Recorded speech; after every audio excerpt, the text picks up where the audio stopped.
Here is my music. It is all I have to tell you how I feel. Know that your love keeps my love strong.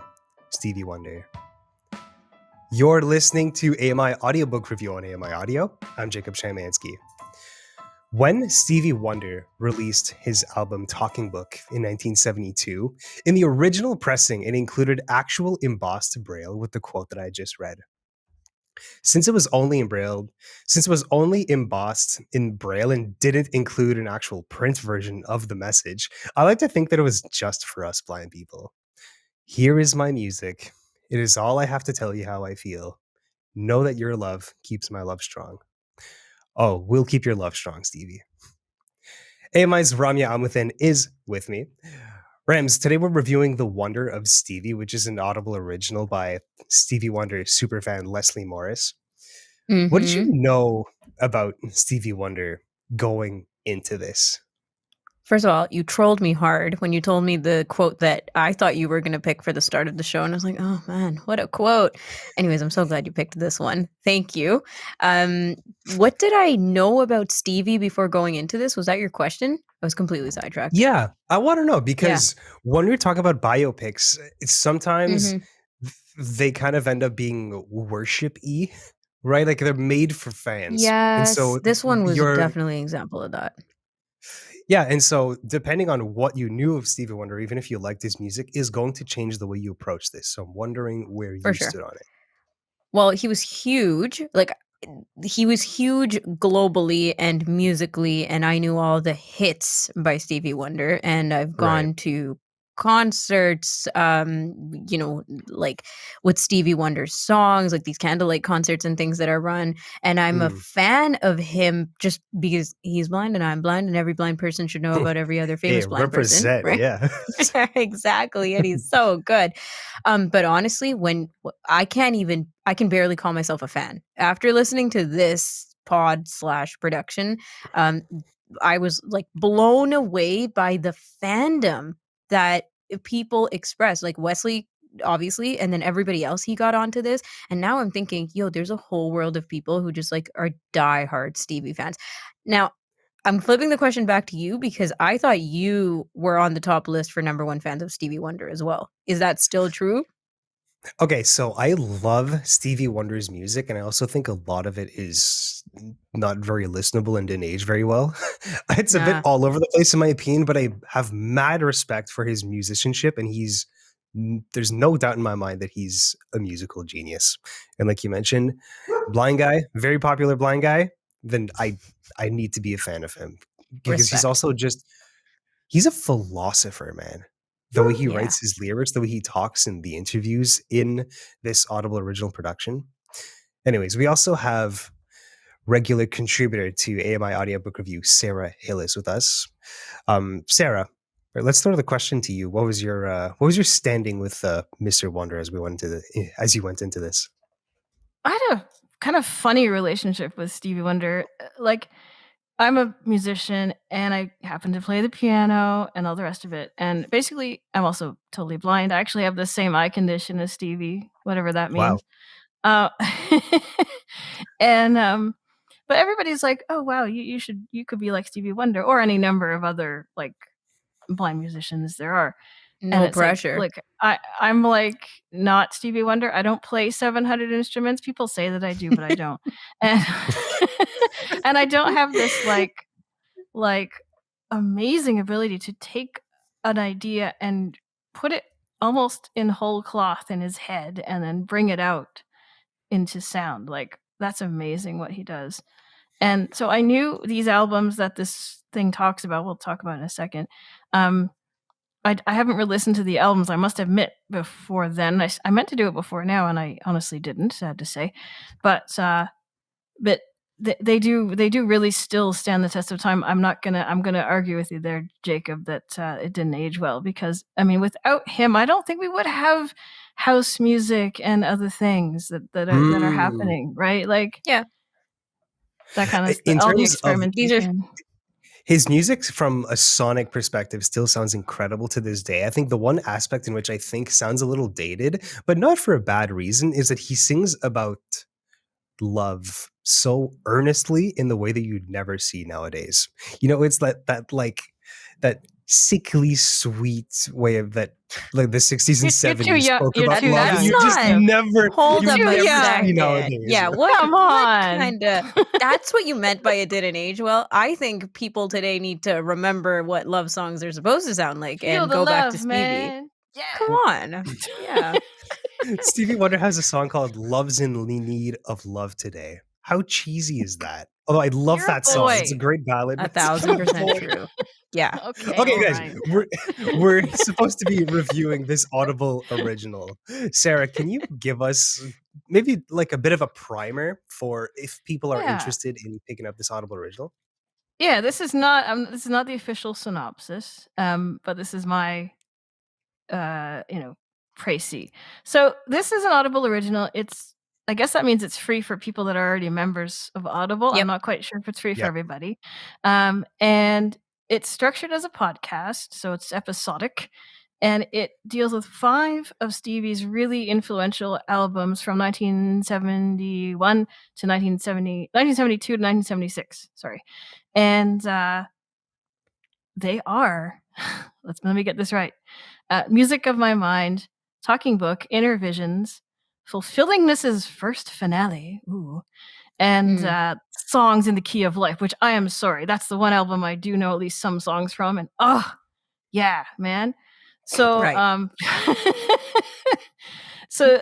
this is what it's basically based around these albums. It does delve into some biographical details of Stevie's life, especially his relationship with Motown Records, and it deals with some other sort of aspects of, how has he been a cultural kind of influencer and that kind of stuff. Rams, is there anything you want to add to that, information that people might want to know? Yeah, so like everything that Sarah said, and on top of that, all the episodes are completely weaved with voices from artists, critics, thought leaders. Like we hear from Berry Gordy right from the beginning. That's Motown Records, obviously. And then you hear Barack and Michelle Obama, Questlove, Smokey Robinson, Janelle Monáe, George Clinton, and many other people. Like it's just filled with voices. This is not just Wesley's voice, but he is obviously the guy, very enthusiastically telling us about Stevie Wonder. And you hear from Stevie Wonder himself in the bonus episode as well. Yeah.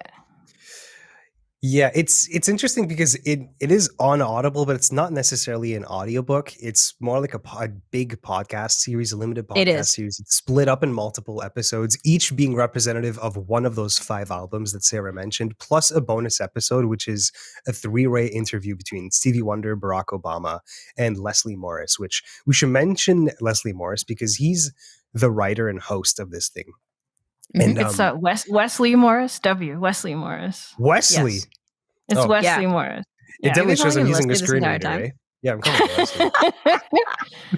Yeah. He's a critic for the New York Times. Yeah. Yeah, and this guy has so much energy, not just in his delivery when he's hosting, but also in his fandom for Stevie Wonder. Oh my gosh. Yeah, to give you an idea of one, his energy, but also the production style of this production, here's a sample from The Wonder of Stevie. It's about a minute long. For our purposes, this classic period starts with Music of My Mind, which Motown released in 1972, when Stevie was just 21 years old. Months later, he was back with the second album in this streak, Talking Book. The following year, Stevie releases Inner Visions. The year after that, it's Fulfillingness's First Finale. And finally, the culmination of the run, 1976's Songs in the Key of Life. 5 albums in less than 5 years.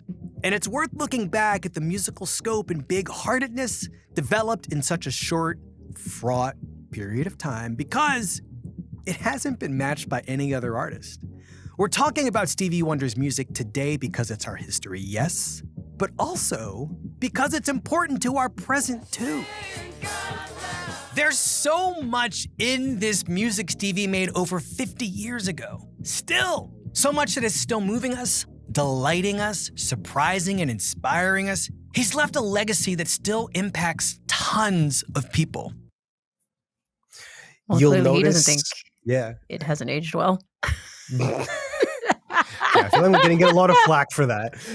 But you'll notice the production style where it kind of ducks the music really low behind him, where it gets rid of all the high ends so that his voice kind of comes through. There is music playing throughout practically the entire 6 hours of this thing. And so it's a vibe to listen, right?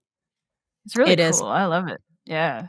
That's great. I really am glad that this was my foray, if you will, into Stevie Wonder, because I feel like I got everything out of it. I got his voice, I got the fans' voices, I got the critic voices, and then literally samples from all 5 albums throughout the 6-hour experience. Like, it feels full, very full.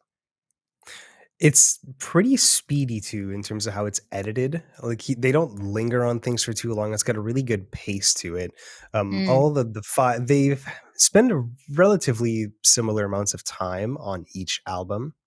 But I think the way we should proceed here is maybe go around the table and we've been talking about what this project is. I want to know your thoughts, your opinions. Did you like it? Did you not? What was going on? Let's start with like the short version. Sarah, you want to go first? I did. I really thought it was a fun exploration of Stevie Wonder's music. Sometimes a little bit idolatrous, perhaps, but yes, but definitely. A little. Fun. I mean, it pointed out a lot of important themes in his music and made me kind of go, yeah, he had lots to say. That's cool, you know. Well, he Rams? definitely didn't have a shortage of things to say. I do want to say, like, one thing we haven't mentioned yet necessarily explicitly is how much this pod focuses on the Black experience, who Stevie Wonder is to the Black audience, the Black musician, the Black America. And this was as important, if not, directly correlated with the story of Stevie that we were hearing through Wesley's presentation. And that is, like, you cannot separate the two in this listen. You can't separate Stevie Wonder from who he is to Black America.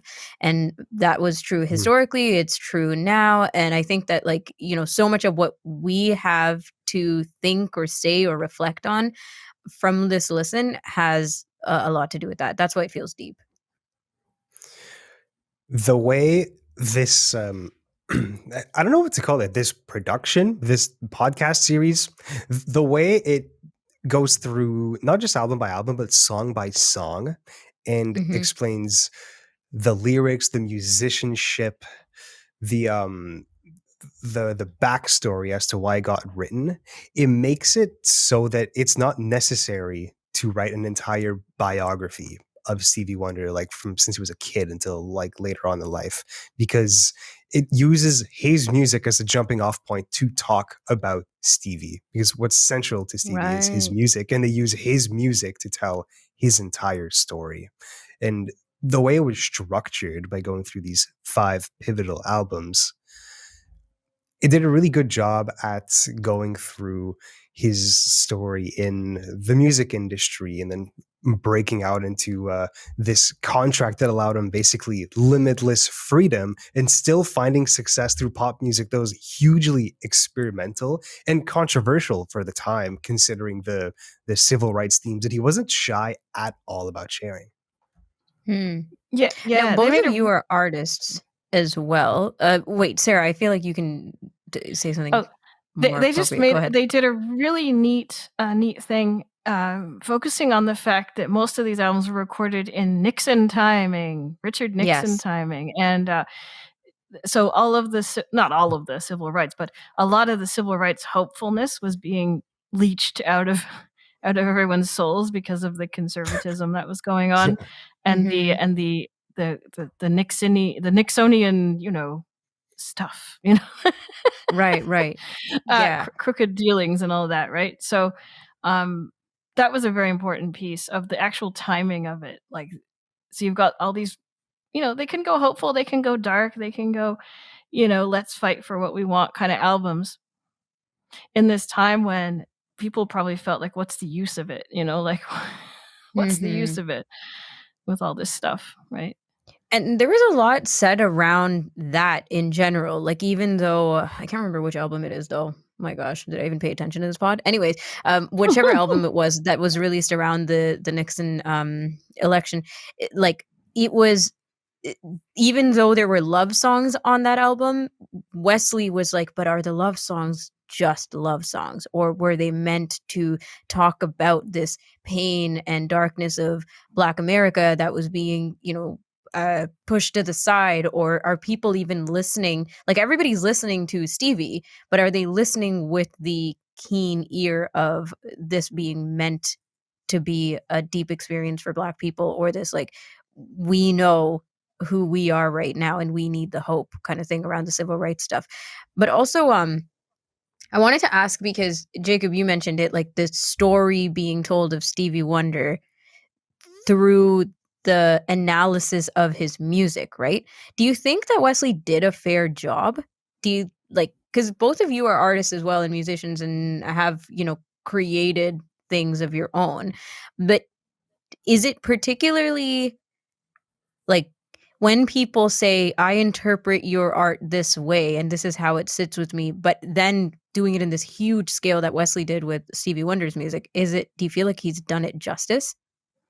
Well, one thing Wesley says all the time is that he could go on. He's like, I could go on for an entire episode about this song. And he Right. never lingers on the story of a single song for more than like 10, 15 minutes. And obviously At he's the going to most. leave things out in that sense. They took a more big picture approach to Stevie Wonder's headspace at the time between 1972 and 1976, because during those 5 years, I think he got divorced, married, had a kid, and then almost died in a car accident, and put out Mhm. 5 albums that quite a few of them ended up getting a bunch of Grammys as well. So Mhm. he absolutely did do a great job at telling the big picture story of this time in his life. If you want a deep dive into every single song during this run of albums, that's not what you're going to get, because he touches on maybe 3 or 4 songs per album. More than that, actually. 5 or 6 per album. But he chooses the ones that you know, pretty much. Like, he chooses the hits off most of these albums. So if you're a Stevie Wonder fan, like Ramya, you said you'd know all of his hits. Like, you probably recognize a lot of the songs that they Yeah, ended up talking about. Now, I exactly. have read biographies of Stevie Wonder, and I know that he left out of a lot of things about Stevie Wonder the person, but it's because there was so much to fit in here. Oh, give us an example though. Like, what did he leave out? Characteristics, personality traits, or, Yeah, bigger picture story stuff? I'll give you an example. Yeah, like as a person, Stevie Wonder can be a bit of a scatterbrained person where he seems to have so much creativity to put out there that he ends up being very difficult to work with. Um, I think it Oh. was Cecil, one of the guys that operated that giant synthesizer. Mhm. He had to like lock Stevie in the room to finish up vocal takes because Stevie was just like so eager to get to the next song. And it was like that since the beginning. He was always like that. And so people They did find it brushed hard to over work that for him. falling out so hard. Do you remember the Yes. part when they were just like, "Oh, we don't know exactly what happened, but, YOLO." Yeah, it's like they didn't want to talk about it. There was a real They falling out clearly between the did it. 2 guys that operated that famous synthesizer for him. Yeah. Yes. Okay, but you So read several biographies, so this is part of it. Sarah? yeah, I mean, they sort of mentioned that he was a really hyperactive kind of like manic kind of creativity. Not maybe not like clinically so, but just his creativity was so it didn't settle for very long, right? And they sort of did No. mention it, and I think one of them kind of mentioned a little bit of it, but it was like all they did it like I think Brock or Michelle kind of said when you're talking to him on the phone, Mhm. it's like you're talking to his music because you can't follow what he's saying all the time. Yeah. Like, it Yeah. just He has his so many thoughts are thoughts and he's going trying to get it everywhere. all out at once. Yeah. Yeah, She said, "He is as." the That's the song song Yeah, as title yeah, of he it. is as Yeah. yeah. yeah, Yeah. Michelle literally says that sometimes you just don't understand what he's trying to say because it's so Yeah. like I think poetic she and used the deep word, for a "Huh?" scatterbrain. Yeah, she was, huh? Yeah. Well, yeah, Huh? she was more succinct than I was there. Oh man. Okay, but yeah, that definitely, but it kind of goes back to the tone of this whole Wesley's tone, which is he's like, I am a diehard. There were moments where he disagreed with critics on what makes this the best album, or should this album be even mentioned, or does this song Yeah. deserve the yada yada. Like somebody would say, this is not one of Stevie's best, and he was just like, I Yes. disagree. And the perfect example of that is Tell the us. album that immediately followed this run of 5 albums was The Life of Plants. And Yeah. What is the Wesley life was, of for plants, some Jacob? reason, a massive fan of that album, and everybody he was talking to was like, "Wesley, what are you talking about? This is the weirdest freaking album. Nobody likes this thing except you. You have to be high to So it was enjoy a it." soundtrack to a documentary on plant life, right? Yeah, Am there I was like am I saying songs that about correctly? Okay. photosynthesis and Yeah. everything. Point is, that was one Yeah. of those points in this Audible original that I was like, "Okay, Wesley, like, you need to calm down." Like, it feels weird that they kept this in. Like, it felt a little indulgent on his part. What Actually, kills me is what he what found other fellow superfans to do it with him, though. Like, there were they were people, there were stoners. voices. They called themselves stoners. Like, we would go to see They this movie did. when we were stoned, right? Like, and they dig the Yeah, of course. music. Dug But it, even I digged think it. Janelle Monáe was one of the voices on that part of the album where people were legit, like, they were honestly into it, and I'm thinking, "Wow." As a person who's can barely count myself a fan, I was like, "This is way off the deep end for me." Um, I'm glad he didn't spend an hour on that, just saying. Well, he came close to it, though. I think so. So I feel like Pretty there's so many close. things we could get to. So why don't we just get to what we really want to bring up here? Sarah, do you Mm. want to go first in sharing something about this Audible original that, like, you really need to get out there, people need to know, or something you particularly loved or didn't like? Yeah, I really appreciated when they were talking about the album Talking Book. There's a cover image of Stevie where he's like in a robe and he's like feeling rocks and stuff. He's like communing with life or whatever. And I can't remember the person's name that was dealing with this, but I should know him. But they were talking about blindness in human culture. So are blind people prophets? Are they beggars? Are they Mm. good musicians? I don't know. Like Yeah. Stevie was clearly playing with this prophet idea, like this sort of I know something because I have been deprived of this sense, so I know something. I don't think he believed that he did. He was just like messing with it. Like in human because that you're either completely a superhero type character or you're completely like how could And this is such a Helpless. misfortune that you're blind, like oh Yeah. dear, right, and like and those stereotypes exist since the Bible, basically. oh yeah, Mm. and way Mhm. before that. Mhm. Yeah. The guy you're Yeah. talking about, Sarah, is music critic and accessibility consultant Will Butler. He's also a blind Will guy, Butler. and yeah, and Yeah. this there was this section that I thought was so eloquently put. Let me read it for you. People attribute this super sense to blindness not because they want to pigeonhole them and put them in a little box. I think people see the humanity in blindness, and so they want to see their potential. People know intellectually that blind people can achieve great things, but they lack the imagination to think about what is the process of practicing and learning that you need to do to get there. They can't imagine all the steps it would take, not knowing anything about a drum kit to play like he does. And without being able to visualize that process, you take the shortcut to, well, it must just be some super sense. Hmm. And this is something that if you're blind or have any disability and you learn some sort of skill that seems to be at odds with your disability, where it's like your disability should be holding you back, then people don't, it's insulting that people are so impressed by it, or people attribute that to,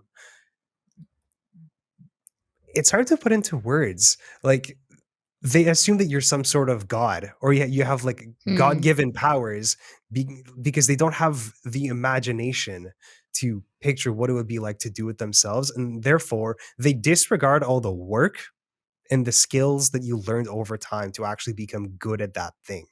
And this is something that I feel Stevie Wonder would be very fondly familiar with. Yeah. Yeah. Yeah, it's a reaction or a symptom of ableism, I guess, right? When people are different from you, and if you feel that like they're special, which obviously if you're a legendary musician, or have some level of like musicianship in you at a particular age, and people start discovering you, you immediately jump to that thing, right? Like you jump up several steps and go straight to, oh my gosh, he's incredible, he's amazing, and Or that's he's because good because he's blind. He's good at yeah, music because he's blind, yeah, right? he's a And prodigy because he's blind, yeah. yeah, and it's not that he's just talented. It has nothing to do with him being blind. It's Mhm. almost it reduces his abilities in a way. Sarah, can you relate to this at all as a musician who's blind? Um, yeah, I get it a lot. I used to be a choir director at my church, and they would always come up. People would always come up to me and be like, "You sing like an angel." And I always thought, if I could see, would they have said that to me? Now I did hear Mhm. another person who was Mm. my co-choir person. They said it to her once, and she could see, but still, um, I think I think part of it is what he's trying to say there. What Will is trying to say is that what people do is they relate everything to themselves, like we mostly do, right? Yep, We relate yep. stuff to ourselves, and they're like, "Well, if I couldn't see, how could I learn to play the piano?" Right? Mhm. It's not like these blind, like it's not like you're trying to be insulting. You just can't, as he says, you can't get beyond your own self and your own idea of Yeah. I look at stuff every minute of every day, every second of every day. What if I couldn't look at that stuff anymore? I don't know what I'd do. I mean, I sometimes feel that way about hearing. If I lost my hearing, I mean, That's it. I'd Yeah. find a way. I would, because you do, but it would be very But there's this strange. reactionary, yeah, and people Yeah. do that all the time, right? Where they just randomly would imagine themselves with or without blind people around, be like, "I don't know what I'd do if I were to dot dot dot." And it's because you're thinking of it, like you said, in relation to yourself. So I hesitate to say that that's ableism in the same way as refusing to make something accessible is ableism. I just Right. it's just That's fair. It's humanity. just It's like like the the human. It's foreignness the human. of Yeah. disability, though. Yeah. Yeah. It's the separation that happens when people can't relate to the experience of being Mhm. blind. Yeah. Mhm. And so And they it's a be seed for other stuff, right? It's a seed for ableism for Sure. sure. But exactly. Well, yeah. so much of the ableism that we experience has to do with that disconnection of having completely different existences with the different senses, right? Mhm. Ramya, as we wrap up here, was there anything you really wanted to squeeze in before you wrap up? I just wanted to say my favorite part of this entire thing was that whole little bit after the plant stuff. Thank God they wrapped up the plant stuff with this, which is the happy birthday song. There's like Oh the yeah. universal black happy birthday song, and it's not the way we know happy birthday. And it's like there was just so much fun in that 15 minutes or whatever they spent, 10-15 minutes, where they talked about Stevie Wonder's version of Happy Birthday, which he wrote for Martin Luther King Jr. and tried to make that the national holiday on his birthday, and how every black person will follow up the traditional happy birthday song with this happy birthday song. And then they played this example of a little kid who wasn't around his Yeah, black it's family, so good. He was and at they sang like, school. it was at school, and they sang happy birthday to him, the regular one, the boring one, and then and then he didn't hear them do the Stevie Wonder version. He was so confused. He's like, "Where's the singing one? Where's the one that I want to hear that I'm used to?" And the Yeah. teachers were confused. I What? love it. And all my friends who are like, most of my friends who are Jamaican do it. They did it on my birthdays over the years and their birthdays over the years. So it was just a sweet nostalgic moment, and I feel like that part wrapped it for me. This whole production and the importance of it. And it just goes to show the influence that Stevie Wonder's had over American culture and Black culture and Yeah. just music culture generally. He's a legend, and I think this Audible original did a great job at capturing his genius. It's very worshipy, like it's not very nuanced, but if you like Stevie Wonder, you will love this thing. I loved this production. Yeah. Final thoughts, guys? Loved it. Check it out. Definitely. It is available on other podcast platforms as well. But if you are an Audible member, it's free for you. Yeah, it's just it is great. I mean, it's why would it not be worshipy in one way, right? I sort of was like, Sure. wow, he's really enthusiastic, and I thought, well, what else do I really want? What am I taking exception to? I really don't know. So it's cool. Like it's very good. It is. For the production very value, definitely check it out. Like Oh, it is awesome. so well produced. Very well produced. It was really cool near the end with the conversation between Stevie Wonder, Barack Obama, and Wesley Morris, where Stevie actually had a piano in front of him, and he started like Yeah. basically explaining his thoughts through the piano, and all the audio editing was beautiful. And then Wesley would come in like after the fact with a little bit of voiceover to like almost give like audio description of like the scene of this conversation that he's having with these two incredible figures. I was mesmerized by that entire final chapter. Yeah. And I think that's the final chapter for our review today. I think we're all pretty much in agreement that it's pretty friggin' fantastic, guys. Thank you so much for the help. That was AMI's Ramya Amuthan and regular contributor to AMI Audiobook Review, Sara Hillis. We were reviewing the Audible original, The Wonder of Stevie, which you can find on Audible if you're a member. It's free, or wherever you find your podcast as well. That's all the time we have for this segment of AMI Audiobook Review. We'll be back with AMI today, same time on Monday at 1 p.m. Eastern on AMI Audio and YouTube. I'm your host, Jacob Shymanski. Have a good one.